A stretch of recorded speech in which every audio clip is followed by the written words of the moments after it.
So I said, Marianne, don't you think that my husband is acting strange?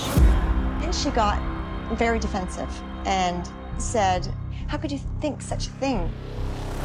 That I would ever lie to you about anything. The whole innocent friend, even with a tear in her eye. She's a great actress. She deserves an Academy Award. How could I be so stupid? I really didn't see that coming.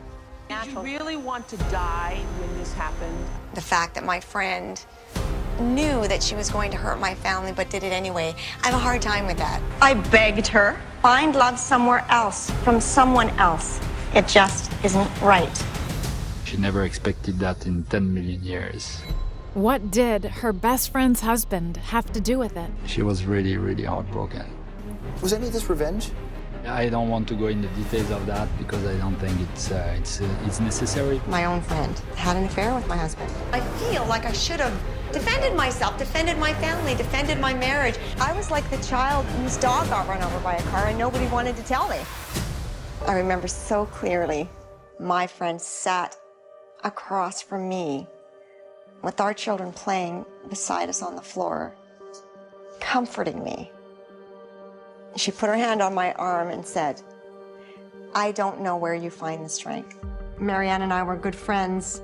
She was my confidant, somebody who understood what my concerns were in my marriage. Shania Twain says she was blindsided when her husband of 14 years asked for a divorce. I was definitely shocked. Mutt was my partner in every sense. It really hurt. But shortly after Mutt asked Shania for a divorce, she learned the truth. I did discover the affair with my wife and Mutt in a quite concrete way. I said, guys, now you have to tell her. This is ridiculous. And they didn't want to do it, so I had to tell her.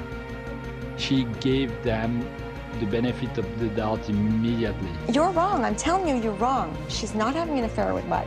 And when I asked her the direct question, when I said, what is going on? Then she got very defensive and said, how could you think such a thing? That I would ever lie to you about anything. The whole innocent friend, even with a tear in her eye. And that was it. I lost it. I crashed down and became what I consider an emotional mess. I was just so miserable. You say you were ready to die when you found out about Mutt and Marianne. I just wanted to go to bed and never get up. So after that, your voice went into full shutdown mode. Raised in poverty and abuse, Shania quickly learned to hide her feelings in order to survive. The house is shaking and there's pounding and yelling and screaming and crying. And you know, when you're little, you don't even really know what's going to happen. You just know it's really bad. The night your stepfather was beating your mother and you walked in, and she was lying on the floor in front of the toilet, him dunking your mother's head in the toilet. When she came up, there was this piece of toilet paper stuck to her. That moment for me was the moment that I screamed and expressed every bit of suffering and pain and sadness and anger that I had, because I thought she died. I thought I lost my mother at that moment. It was the last time I ever did it. I needed to be strong for my mother. My mom, she was sad a lot, and she didn't know how to survive. But the one thing that my mom was passionate about was music. But I've got to be a singer because my mother needs me to be a singer, because my mother lives for that. Shania's voice caught the attention of music producer Mutt Lange. He called me up and said, look, there's a quality in your voice that I really like. And he said, you know, we really should get together and see what we can do. When they met, sparks flew. We met and got married within 6 months. As husband and wife, as friends, musically. We are each other's inspiration. Little did she know, her perfect husband had secretly betrayed her with her best friend. When I found out about the affair, I was in real shock. There were days when I really just was like, you know, I just don't even really care if tomorrow comes.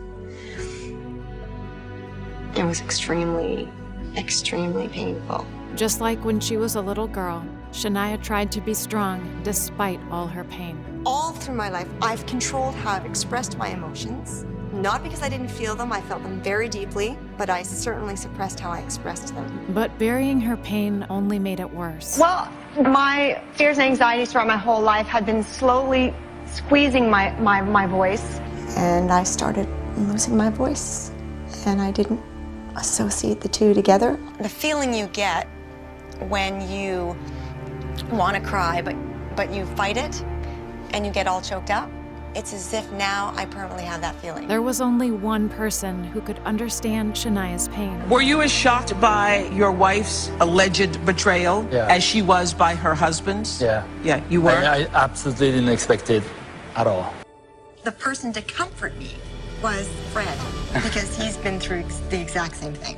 We really help each other through the whole process. Can't we just do some things on our own? But why? Why do you have, to always be strong? I ended up reflecting on my whole life. That put my divorce in perspective. I just need to take it one page at a time. With Fred's help, Shania was finally able to work through the feelings she had suppressed for so long. There was a time that I felt quite angry that I'd spent 14 years in a marriage. 14 years of my prime years, I sort of felt, But what I've come to accept and be quite peaceful about is that it's beautiful just the way it was. The more time I spent with her, something happened in me that I did not, expect. I fell in love with her. I just feel so entirely loved. I've never been supported this way in my life before. What can I say? I just have this amazing relationship that's come out of something very difficult. And after facing her own trauma, Shania's voice returned, this time stronger than ever. I have learned a lot through recovering my voice. Have you forgiven? Yes, I have forgiven. You just have to move on and carry on. After 11 years, she's finally working on an album of all new music. My goal is to try and live through it with grace and forgiveness and acceptance. We are throwing caution to the wind and saying, all right, life, if this is my moment, then here I am.